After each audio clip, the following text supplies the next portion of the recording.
Halo teman-teman semua, gimana nih kabar kalian? Semoga kalian tetap sehat ya, dimanapun kalian berada.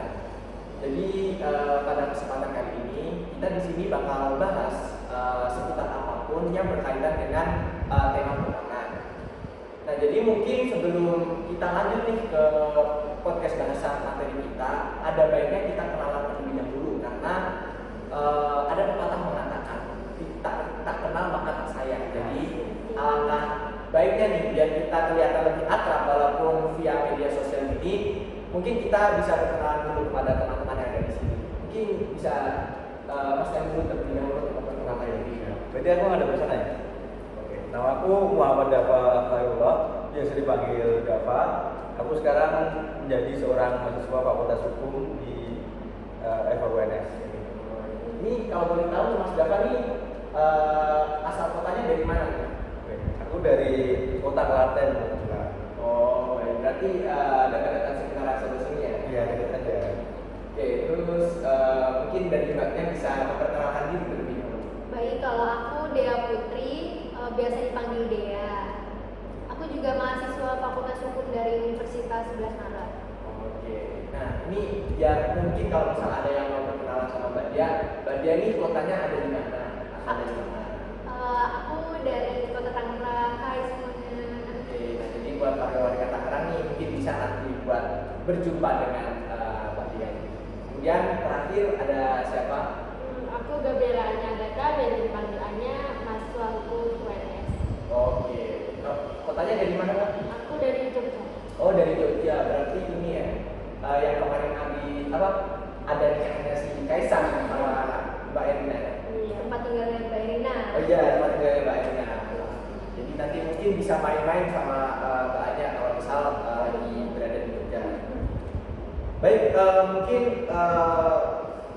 sebelum kita masuk juga, aku juga mau memperkenalkan diri. Siapa tahu ada yang belum kenal gitu. Jadi perkenalkan, aku Syanul Muhammad Daiba. Aku juga sama dari mahasiswa Fakultas Hukum UNS angkatan 2020. Nah, asal kota sendiri dari Kota Riau. Nah, kalian udah pasti tahu kan Kota Riau itu berada di mana. Jadi benar aku berasal dari Kabupaten Ponorogo. Bukan Ngawi ya? Bukan. Kirain yang viral di TikTok itu kan Ngawi kan? Ya, mungkin viral Ngawi, tapi kalau dia memang berasal dari Ponorogo. Kan ada. Ya. Oh iya, baik. Nah, jadi nah udah nih kita perkenalan. Jadi mungkin tanpa berlama-lama lagi kita bisa langsung masuk ke bahasan podcast kita. Jadi ngomong-ngomong soal perbankan ini mungkin yang lagi naik daun gitu istilahnya terkait dengan bank syariah atau ekonomi syariah. Nah, bank syariah ini kan beberapa tahun belakangan ini lumayan digemari oleh masyarakat. Bank syariah sendiri juga mendapatkan respon yang cukup baik. Mungkin juga karena masyarakat Indonesia ini yang kebanyakan mayoritas beragama Muslim. Ya, walaupun sebenarnya bank syariah ini bukan hanya diperuntukkan bagi nasabah untuk Muslim, non Muslim juga boleh untuk menjadi nasabah di bank syariah. Nah, jadi mungkin sebelum kita lebih lanjut bahas terkait bank syariah ini, mungkin bisa dijelaskan terlebih dahulu apa itu definisi dari bank syariah sendiri.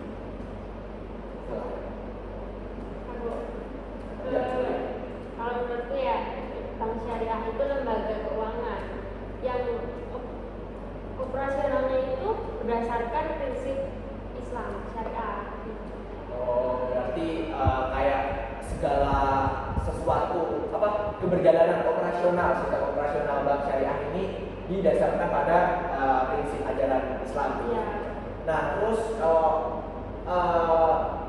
perbedaan antara bank syariah ini dengan bank-bank konvensional lainnya mungkin bisa dijelaskan. Kalau aku ini sih dari yang aku tangkap dari BSI ya kalau ini. Ya. Mungkin kalau tentang itu aku masih kurang paham sih perbedaannya. Tapi kalau nggak salah perbedaannya itu ada di bunga. Oh iya. Jadi kalau di simpelnya kalau orang tahu tuh di bank konvensional itu ada keuntungan terbesar itu berasal dari bunga. Cuman kalau di syariah itu karena sistem bunga itu dilarang dalam ajaran Islam, makanya dalam bank syariah Indonesia ini tidak menganut sistem bunga. Pendek pemahamanku kayak gitu. Iya, jadi aku juga mau nambahin. Jadi kalau prinsipnya bank konvensional itu tuh mengacu pada peraturan nasional. Jadi peraturan nasional dan internasional itu berlaku dalam perbankan konvensional itu. Sedangkan kalau prinsip perbankan syariah itu mengacu pada hukum Islam yang tadi dikatakan oleh Anya. Oh iya, berarti yang aku tangkap nih perbedaan bank syariah dengan konvensional ini yang pertama, yang paling jelas ini terkait bunga tadi. Berarti kalau nggak salah riba ya, Iya. di bank syariah itu bebas dari riba, sedangkan ini masih ada ribanya gitu di bank konvensional. Kemudian tadi dijelaskan bahwa bank konvensional mengacu pada undang-undang hukum positif Indonesia, sedangkan di bank syariah ini mengacunya pada prinsip-prinsip ajaran Islam. Oke, baik. Itu ada tambahan hubungan antara nasabah dan banknya. Kalau bank biasa kan sebagai kreditur dan debitur ya. Kalau syariah ini kayak macam-macam hubungan, ada sewa menyewa, kemitraan, jual dan membeli gitu kan. Oh, oke. Berarti memang transaksinya lebih juga memiliki sedikit perbedaan antara bank syariah dengan konvensional. Baik. Nah, kemudian nih kita kan tahu disebutkan bahwa bank syariah ini ternyata tidak tidak mengambil bunga, tidak ada riba gitu. Nah, lantas yang aku pengen tahu nih gimana kalau misalkan tidak ada bunga itu bagaimana cara bank syariah ini mengambil keuntungan gitu? Karena kan tidak ada bunga yang dimintai oleh bank syariah.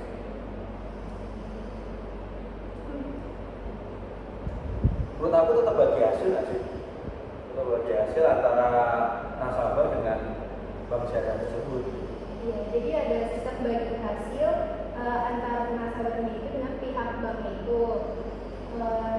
Itu juga tuh jadi tuh di Islam tuh ada beberapa akad gitu loh. Jadi ada akad mudorobah, murobah, sirah, dan akad ijarah. Jadi tuh dalam pembagiannya itu bagi hasil itu. Oh iya, berarti Hukum Islam. oke, berarti kalau misalkan konvensional ini memang terdapat bunga untuk mengambil keuntungan, sedangkan bank syariah ini tadi kayak mendapatkan keuntungan dari kerjasama kayak misalnya mudharabah, murabah, terus ijarah, syirkah gitu ya. Oke. Nah, mungkin ngomong-ngomong terkait bank syariah ini, nah kalian pasti udah nggak asing nih. Jadi kalau Menteri BUMN kita Pak Erick Thohir ini telah menggabungkan tiga perusahaan BUMN menggabungkan perusahaan bank syariah ini ke dalam satu bank syariah. Nah mungkin apa pendapat kalian terkait soal hal itu? Maksudku kayak dampaknya atau bisa mungkin gimana cara tata cara penggabungan merger tiga perusahaan bank syariah. Kalau aku setuju aja sih. Iya, setuju. Aja. Karena hal tersebut itu bertujuan untuk yang pertama ya, meningkatkan efisiensi. Terus yang kedua itu ada meningkatkan keuntungan dari pihak bank itu. Terus yang ketiga ada meningkatkan nilai atau value dari perusahaannya. Yang paling jelas sih mengenai pegawai sih ya. Karena menurut aku pegawai kalau dari bank-bank ketiga bank tersebut digabung dan terdapat pemotongan pegawai kan jelas nanti biaya untuk pembayaran pegawai lebih murah kayak gitu. Iya. Oh iya, berarti kayak ibarat kata tuh misalkan karyawan tiga perusahaan digabung jadi satu perusahaan gitu ya. Jadi untuk tadi seperti yang telah disebutkan meningkatkan efisiensi dan meningkatkan keuntungan serta value dari bank itu sendiri. Nah, terus kalau boleh tahu nih sebenarnya tuh tujuan dari merger tiga bank ini yang di dalam Syariah Mandiri, Bank BRI Syariah dan Bank BRI Syariah ini ke dalam Bank Syariah Indonesia. Nah, ini tujuan merger ini apa ya? Menurut kalian? Yang pertama menurutku tujuannya lebih ke ini ya, apa namanya? Lebih sama seperti hal yang tadi sih. Oh, untuk tujuannya oh iya berarti. meningkatkan keuntungan, efisiensi. Jadi lebih ke satu pintu aja gitu. Oke, berarti mungkin yang bisa aku tangkap ini kayak ya apa namanya persaingan bank syariah di Indonesia ini diminimalisir, jadi disatukan jadi satu menjadi bank syariah Indonesia ini tadi. Betul. Bahkan setelah perjanjian merger itu sempat booming kan, BSI juga BSI. Bahkan salah satu korban itu mamaku sampai buka BSI. Serius sampai nyuruh aku juga, cuman aku nggak mau. Karena emang transaksi dari BSI kan masih banyak toko-toko yang nggak buka BSI, makanya udahlah. Kedepannya aja lah kalau udah BSI ini sukses, karena baunya bakal jadi sukses ya. Ya, mungkin bisa buat ranking dari sekarang jaga-jaga Iya. soalnya kan kemungkinan besar nih bank syariah ini terus berkembang tiap waktu gitu. Jadi nah mungkin buat Sangat kalian menarik. ya buat kalian juga yang belum buka di bank syariah. Ini bukan mempromosikan, ini sekedar saran kalau misalkan kalian belum punya rekening di bank syariah mungkin bisa dibuat dari sekarang gitu. Jadi ya seperti yang tadi telah dijelaskan dari tujuan-tujuan dengan tujuan seperti hal tersebut. Tapi ini ya untuk Bank Syariah Indonesia, satu apa aplikasi UI-nya ini apa namanya aplikasi tatap mukanya itu kurang simpel kalau Kurang simpel ya? Gimana? kurang simpel, jadi banyak peluang gitu. Dari mamaku sendiri pun bingung gimana nih cara transfernya. Kalau kita bandingin ke bank-bank yang konvensional biasa kayak BCA itu kan tampilan muka aplikasinya itu memang simpel banget dan mudah gitu. Tapi kenapa kok BSI ini agak dipersulit? Padahal biasanya ini nasabah bank-bank syariah ini justru malah orang-orang tua gitu. Yang awam gitu Yang ya. awam, yang taat dengan agama, kalau kita bilangnya kayak gitu. Yang awam aplikasi juga. Betul. Gaptek gitu lah istilahnya. Nah ini jadi Untuk basic. masukan buat bank syariah Indonesia ini. Jadi tampilan UI-nya biar lebih disimpelkan lah simpel lah. Jadi permudah biar menjangkau ke semua orang gitu. Jadi bukan hanya anak-anak muda saja yang bisa menjalankan aplikasi tersebut, tapi juga orang tua yang mungkin sedikit lebih awam daripada kita bisa juga ikut menjalankan aplikasi tersebut. Gitu. Nah ini catatan buat bank syariah. Ya, bagus ya. Sama ini nggak sih BSI diperluas untuk penarikan ATM-nya. Oh iya, iya benar sih. Karena kurang menentukan kan? Iya. Ya. Sebenarnya itu mungkin juga teman saya ya. Ayahku kan juga ini kan, dia kebetulan juga buka bank ya BSI itu. Nah, buat kalau di Ponorogo sendiri kan aku dari asal dari Kota Ponorogo, dan itu memang di Ponorogo itu kalau masih hitungan jari lah, mungkin setahun cuma ada 3 atau 4 lah kalau nggak salah ya. Jadi kayak emang harus jauh banget gitu. Ketika misalkan mau ambil uang harus ke situ lah ke sini, jadi lumayan jauh lah, tidak hemat Harus effort ya, ya. effort seperti itu, harus effort. Jadi kurang fleksibel gitu. Nah benar. Nah jadi tadi sedikit masukan buat bank BSI. Kemudian aku pengen nanya nih terkait tadi kan telah menjelaskan keuntungan tujuan. Nah kemudian apa sih dampak negatifnya? Kayak ya mungkin apakah ada tantangan mungkin atau dampak negatif kelemahan lah bisa dibilang gitu dari adanya merger tiga bank ini. Kalau dampak negatif mungkin lebih ke pegawainya ya. Ya. Karena kan sistemnya baru, aturan, cara kerjanya pasti semua baru kan. Ya. Karena digabung itu. Oh, berarti kayak lebih ke adaptasi. Iya. Jadi kayak karyawannya mungkin yang awalnya bekerja gini terus menyatukan visi misi dari ketiga perusahaan itu kan juga gak gampang gitu. Iya. Kayak ibarat kata tuh tiap perusahaan pasti punya visi misi yang berbeda, kemudian disatuin lagi itu kan juga gak gampang lah istilah katanya gitu. Nah, baik jadi mungkin tadi sedikit bank syariah ini. Nah, kemudian setelah kita bahas terkait bank syariah ini, nah dengar kan ini ada kabar bahwa pemerintah Indonesia bakal meredominasi rupiah. Nah, bagaimana pendapat kalian terkait redominasi tersebut? Aku Kalau dari aku kurang sepakat sih kalau sekarang ya. Kalau sekarang gitu ya? Iya, kalau karena urgensinya itu benar-benar belum se-urgent itu gitu. Masih banyak kasus-kasus perekonomian yang aku kira lebih bisa diprioritaskan sama pemerintah. Berarti saya juga sepakat kalau kurang setuju gitu ya. Jadi mungkin ada hal-hal lebih yang harus diprioritaskan terlebih dahulu daripada meredominasi rupiah ini. Nah, mungkin sebelum kita lebih lanjut bahas redominasi rupiah ini, teman-teman ini ada yang kurang tahu nih terkait redominasi rupiah itu. Nah, mungkin ada yang bisa jelasin dikit ya definisi gitu. Apa definisi redominasi itu? Penyederhanaan Nah, simpelnya kayak penyederhanaan nominal, misal dari 1.000 ke 1 gitu. pokoknya dikurangi nolnya 3 ya? Iya. Jadi kan 15.000 nanti jadi 15 rupiah. Jenisnya gitu. Tapi nilainya tetap sama. Ya, tanpa mengurangi nilai mata uang tersebut. Berarti kalau misalkan meredominasi uang 10.000 gitu ya, berarti jadi 10 rupiah. Oke, tapi itu tetap dihargai dengan Asumsinya itu 10.000 asumsinya tetap 10.000 ya. Oke. Nah, jadi itu tadi penjelasannya. Jadi redominasi rupiah ini penyederhanaan gitu istilahnya. Jadi yang awalnya itu uang 10.000, 20.000, jadi nanti nominalnya menjadi 10 rupiah atau 20 rupiah gitu ya.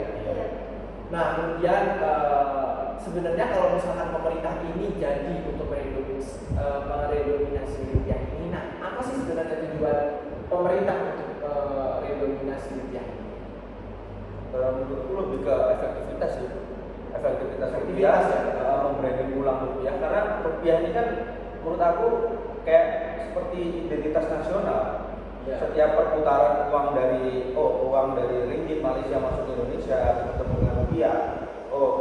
Dolar Amerika masuk ke Indonesia harus bertemu dengan rupiah juga. Makanya ini sebagai garda terdepan lah dalam sistem perekonomian di Indonesia. Menurutku salah satu tujuan pemerintah juga untuk membranding rupiah. Karena dengan rupiah yang menjadi lebih sedikit nominalnya, misalnya 15.000 jadi 15 rupiah, kan kalau terhadap dolar kan sekarang kan hampir 16.000 lah, kita anggap 15.000 gitu. Kok nolnya jadi dikit sekarang? Banyak orang-orang berasumsi apakah rupiah ini udah kuat? Padahal kan sebenarnya enggak, kayak gitu kan. $1 US dollar sama dengan sekarang misal 15 rupiah. Kan asumsi dunia terhadap mata uang Indonesia kan jadi bagus. Jadi kayak mungkin lebih ke untuk memperkuat juga gitu ya, apa namanya, biar di mata negara lain itu kayak wah rupiah ini ternyata udah kuat juga ya, masih gini ya. Padahal sebenarnya kan enggak. Ya semoga ya kita aja lah ya api. Oke, nah kalau misalkan ini kita berada yang kayak misalkan nih ternyata pemerintah jadi untuk melakukan redominasi rupiah. Nah, kemungkinan kita bicara kita berada ya, kemungkinan yang terjadi itu apa kalau misalkan pemerintah ini emang jadi untuk redominasi rupiah?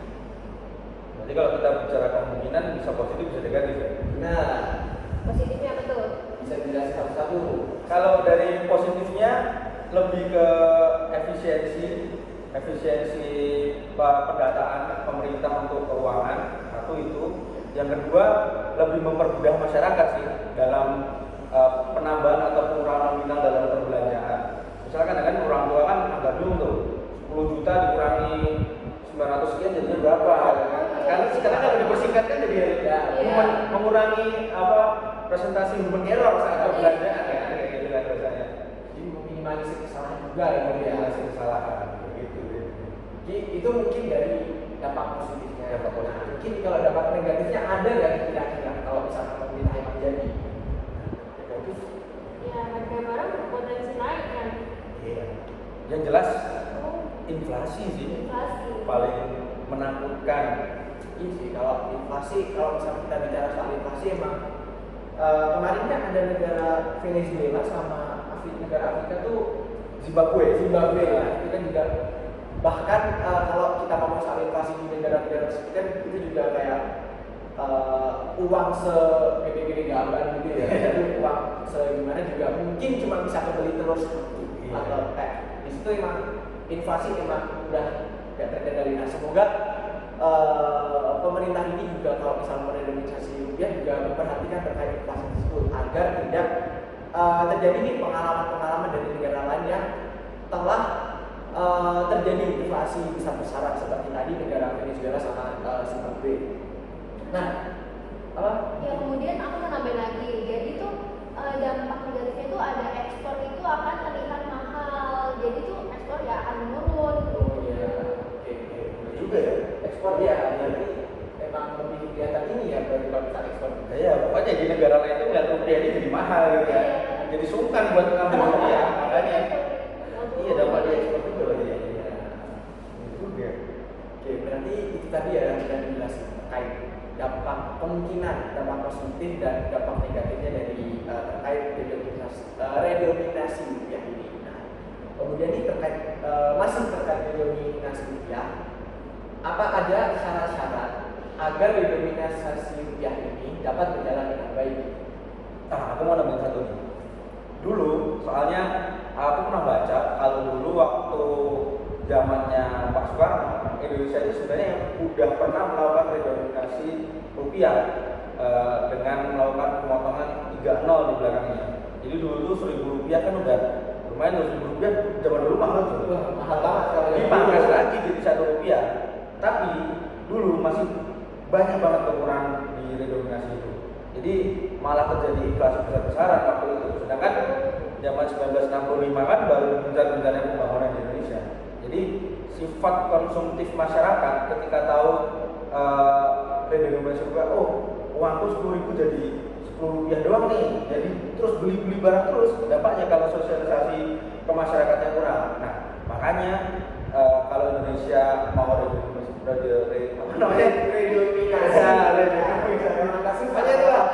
mau memangkas rupiah ini, yang satu yang harus diperhatikan ini sosialisasi sih, karena ini penting biar masyarakat itu nggak kaget terus ngiranya dia kaya padahal enggak, padahal kan uangnya cuma dipangkas aja. Terus jangan beli barang seenaknya, tetap berperilaku hemat dan jangan terlalu konsumtif lah gitu. Jadi istilah katanya itu pemerintah itu harus mensosialisasikan kepada masyarakat. Jadi agar masyarakat ini tidak mengira bahwa 10.000 kalau misalkan 10.000 jadi 10 bukan berarti kan wah jadi apa-apa jadi bisa kebeli nih. Nah, jadi kita membiasakan budaya konsumtif gitu. Jadi nanti masukan juga ke pemerintah kalau misalkan jadi redenominasi rupiah agar mensosialisasikan dengan baik, terutama mungkin buat orang-orang yang susah terjangkau internet atau berita gitu. Nah itu mungkin bisa jadi pertimbangan bagi pemerintah Indonesia gitu. Nah tadi kita udah bahas terkait ekonomi syariah, bank syariah itu, kemudian tadi redenominasi rupiah. Nah sekarang nih kita bahas terkait kasus Telegram yang di tahun lalu, di tahun 2021 yang sempat viral kan, itu terkait binary option. Nah di sini kita nggak bakal bahas terkait kasus tersebut. Nah mungkin karena juga udah banyak dibahas di podcast lain. Nah mungkin kita lebih ke sisi dari yuridis gitu ya mungkin. Nah itu mungkin sebelum kita lebih lanjut bisa dijelasin nggak apa itu binary option? Iya. Jadi gini loh, binary option itu merupakan salah satu sarana yang digunakan untuk melakukan trading online gitu. Jadi di mana para pengguna atau si tradernya itu menebak harga suatu instrumen keuangan atau aset dalam jangka waktu tertentu gitu. Jadi cuma nebak-nebak gitu lah istilahnya. Jadi kalau tebakannya benar ya dia dapat. Itu maksud nebak-nebak tuh bukan kayak nebak harga gimana? Mungkin bisa dijelasin lagi ya. Jadi tuh tradernya itu bisa memilih aset yang ditradingkan. Umumnya itu berupa mata uang, terus indeks saham, kripto gitu. Terus habis itu hingga kayak komoditas gitu. Jadi tuh udah ditentuin gitu aset yang ingin ditradingkan. Oh, jadi nah mungkin tadi kan kita udah bahas kasus itu kan berarti ini kan ada yang bermasalah nih terkait binary option. Nah, menurut kalian ini binary option itu aman nggak kira-kira buat dipakai oleh masyarakat Indonesia? Jelas nggak aman. Jelas nggak aman ya, ya, karena juga udah ada kasus Udah ada kasus. di tahun kemarin itu. Dan aku juga mengalami. Oh, gitu ya. Tapi nggak terlalu banyak sih. Cuma bisa sharing. Sempet dulu ada kawanku yang anjay binary option nih seru karena high risk high return kan. Ya. Kita main sebentar aja 10 menit 20 menit bisa dapat uang bahkan bisa hampir 1 jutaan ya. Itu yang kasus kemarin apa binary option yang agak beda? Kasus kemarin tapi belum viral waktu itu. Oh, Ika lah kalau kita bilang ya. Ika belum terlalu viral. Jadi aku sempat main kayak gitu kan emang udah banget. Karena kita cuma nebak itu pergerakan itu akan ke atas atau ke bawah kan gitu. Dan misal kita masuk ke marketnya dolar nih, mata uang dolar. Nah kira-kira dalam 1 menit ini kan dolar tuh bakal ke atas atau ke bawah. Oh, cuma gitu doang. Jadi Ya? cuma sebenarnya 50-50 Ini sebenarnya. tebak-tebak doang gitu. Nebak-nebak doang. Oh, berarti emang ini ya menggiurkan ya kayak Menggiurkan. terlihat menarik banget. Tapi jangan teman-teman jangan. Ya, walaupun menggiurkan tetap jangan ini ya. Ini Iya. salah satu korbannya ini. Karena itu pasti full settingan teman-teman enggak lah. Karena mendapatkan uang tuh nggak segampang itu. Nggak segampang itu. Kayak mendapatkan uang tuh juga harus ada kerja keras, nggak Iya. cuma Tebak-tebak. Oh, ini di atas, ini di bawah, ini di atas juga enggak kan. Emang enak, emang seru kalau lihat kontennya Ika waktu itu kan. Iya. Seru banget. Cuma yang dicontoh Jangan lagi. contoh aja. Nah, jadi itu teman-teman, jadi jangan sekali-kali ya kalian pakai binary option itu. Jadi emang nggak aman seperti kasus kemarin juga itu kan juga udah ditelusuri sama polisi gitu ya.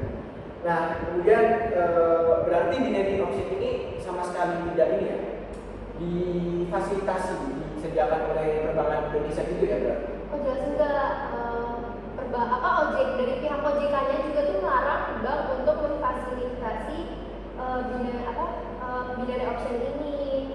Karena kan banyak kayak gimana ya, binary option itu sama aja kayak judi. Sedangkan di Indonesia itu melarang judi gitu loh. Jadi karena untuk meminimalisir yang dibohongin gitu loh masyarakatnya. Tapi itu bener ya OJK yang ngelarang kayak gitu. OJK melarang. Tapi kok top up-nya masih ada? Kalau aku top up nih, misal sekarang top up di binary option salah satu binary option. Itu tuh ada BCA, BRI, Mandiri dan lain sebagainya itu ada. Bahkan sampai e-money pun ada gitu. Oh, kita pakai top up pakai ShopeePay, pakai Dana, OVO dan sebagainya itu ada. Patut dipertanyakan. Nah, makanya aku juga belum juga. Oh, ini aku baru tahu nih kalau misalkan ternyata kita bisa top up ke ini ya di Iya. padahal udah jelas banget sama perbankan ini OJK melarang. Kemudian seharusnya apabila OJK ini melarang, nah perbankan ini kan juga tidak menyediakan jasa untuk bermain di binary option. Tapi dari OJK sama perbankan pasti juga bingung juga sih. Iya. Orang-orang yang top up ini emang untuk judi atau enggak kan kita kan nggak tahu. Bisa namanya Mister Ya. Supomo, namanya Mister Supomo gitu lah. Ini orang ini emang buat judi atau enggak kan kita kan nggak tahu kan. Ya mungkin itu buat masukan juga lagi. Dan setiap menit, setiap jam ganti terus nomor rekening dari top up-nya itu. Makanya canggih banget. Berarti sistem keamanan di Indonesia itu nggak sih kayak gitu? Ya bisa jadi seperti itu.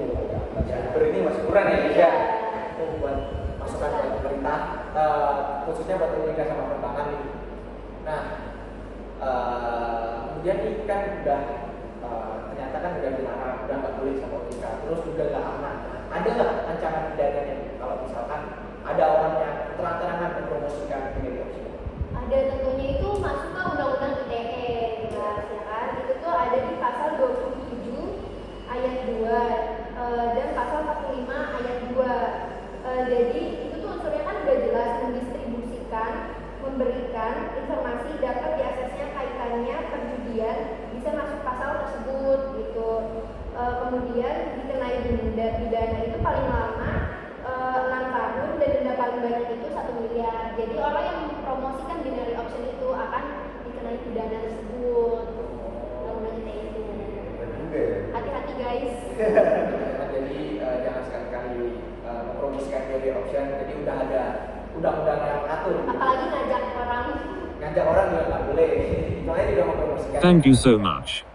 Nah mungkin kita udah setengah jam nih bincang-bincang. Udah nggak terasa banget setengah jam kita ngobrol-ngobrol di sini terkait perbankan seputar tadi bank syariah, ekonomi syariah, kemudian redominasi rupiah. Nah terakhir value option ini juga teman-teman jangan sekali-kali buat bermain di value option ini. Nah mungkin cukup sekian dulu dari kita. Terima kasih teman-teman semua yang udah berbagi ilmunya kepada kita semua. Jadi semoga kita ini juga dapat manfaatnya gitu. Kayak tadi jangan bermain di option terkait bank syariahnya. Semoga dapat bermanfaat bagi kita, khususnya juga buat para penonton gitu ya. Nah mungkin cukup sekian dari kami. Semoga kita dapat berjumpa lagi di waktu yang akan datang gitu ya. Terima kasih teman-teman semua. Bye bye. Bye bye.